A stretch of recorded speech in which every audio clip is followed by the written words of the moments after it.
আপনারা কোথায় আছেন? আমি তো এই টেবিলেই বসে আছি, ব্রাউন কালারের ড্রেস পরে আছি। তুমি কি পরেছো?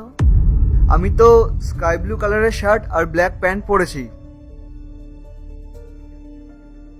ও হ্যাঁ, দেখতে পেয়েছি।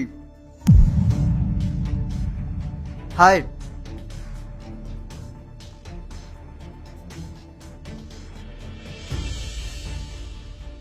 ও গড, এটা যেন না হয়। আরে মনে হয় ওই ছেলেটাই, দেখতে তো অনেক smart. Smart? Are you blind? দেখ ওর দিকে, ল্যাংড়াও। আমার তো নিজের ওপরেই রাগ হচ্ছে, আমি এখানে কেন আসলাম।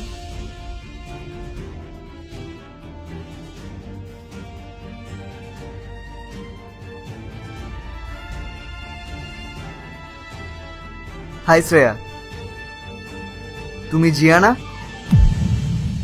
খুব ভালো লাগলো তোমাদের সাথে দেখা করে। তাছাড়া প্রোফাইলে তোমাকে যতটা সুন্দর লাগছিল, রিয়েলি তুমি তার থেকে অনেক বেশি সুন্দর। Thank you. আমি তোমার প্রোফাইলে দেখছিলাম ইউ লাভ ট্রাভেলিং, ড্যান্সিং। আচ্ছা, কোন কান্ট্রি এখন টপ লিস্টে আছে? ওয়েল, ট্রাভেলিং এর মজা তখনই আসে যখন আপনার সাথে থাকা পার্টনার আপনার হাত ধরে হাঁটবে। ইন্টারেস্টিং। আসলে সবার নিজের নিজের ফেস হয়, কারো ফিজিক্যাল চ্যালেঞ্জ কারো পার্সোনালিটিকে ডিফাইন করে না। প্লিজ জিয়া, তুই ভাষণ দিস না তো। তুই কাউকে জাজ নাই করতে পারিস, ইটস গুড ফর ইউ। আচ্ছা, আমি যদি বলি যে আমার ডান্স করতে খুব ভালো লাগে? কি? তুমি ডান্সও করো? তাও আবার এই ওয়াকিং স্ট্যান্ডের সাথে? Cute joke. আরে সত্যি কথা বলবো রোহান, তোমার না এই অনলাইন ডেটিং অ্যাপে আসা ঠিক হয়নি। তোমাদের মতো মানুষদের না হসপিটালে পাওয়া যায়। চুপ কর শ্রেয়া, এবার কিন্তু তুই তোর লিমিট ক্রস করছিস। না না জিয়া, ইটস ওকে, তুমি ওকে বলতে দাও। হ্যাঁ হ্যাঁ, আমি তো বলবোই, কারণ তোমার মতো লোক না শুধু সিম্প্যাথি নিতে আসে, যাতে তোমাকে এই অবস্থা দেখে মেয়ে পটে যায়। আমি তো বলেইছিলাম আমার একটা প্রবলেম আছে। হ্যাঁ, প্রবলেম তো আছে বলেছিলে, কিন্তু এটা তো বলোনি যে তুমি ল্যাংড়া। শ্রেয়া থাম এবার, কেউ এমন করে নাকি? তোর যদি তো মায়া লেগে থাকে না, তাহলে তুই ওকে বয়ফ্রেন্ড বানিয়ে নে। আমি গেলাম।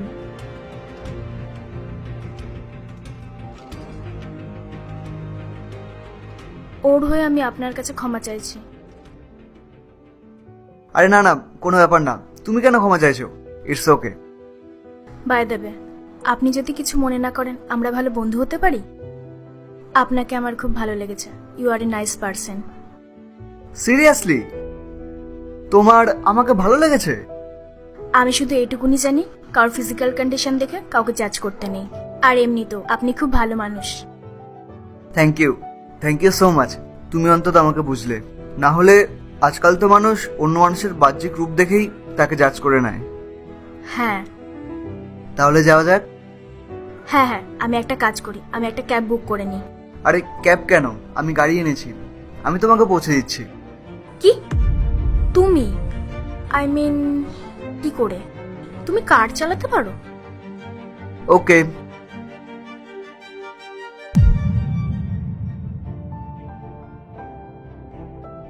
ও মাই গড, তুমি তো একদম ঠিক আছো। আসলে আমি নাটক করছিলাম। আমি জানার চেষ্টা করছিলাম যে তোমার ফ্রেন্ড সত্যি সত্যি আমাকে ভালোবাসে নাকি টাকা পয়সাকে ভালোবাসে। কারণ তুমি তো জানো আজকাল মানুষ অপরকে খুব তাড়াতাড়ি জাজ করে নেয়। আর আমি চাই না যার সাথে আমার বিয়ে হবে সে আমাকে নয়, আমার টাকা পয়সাকে ভালোবাসুক। আচ্ছা, যাওয়া যাক।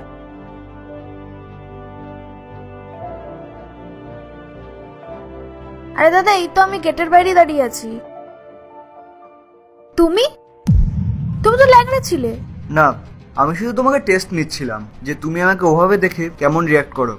আর দেখো, যেটার ভয় ছিল সেটাই হলো। তুমি অন্যান্য মেয়েদের মতো টাকা পয়সাকেই ভালোবাসো। আর তুমি তোমার ফ্রেন্ডকে দেখো, ও আমাকে দেখে জাজ করেনি। ওই কথায় আছে না, ডোন্ট জাজ এ বুক বাই ইটস কভার। যাওয়া যাক।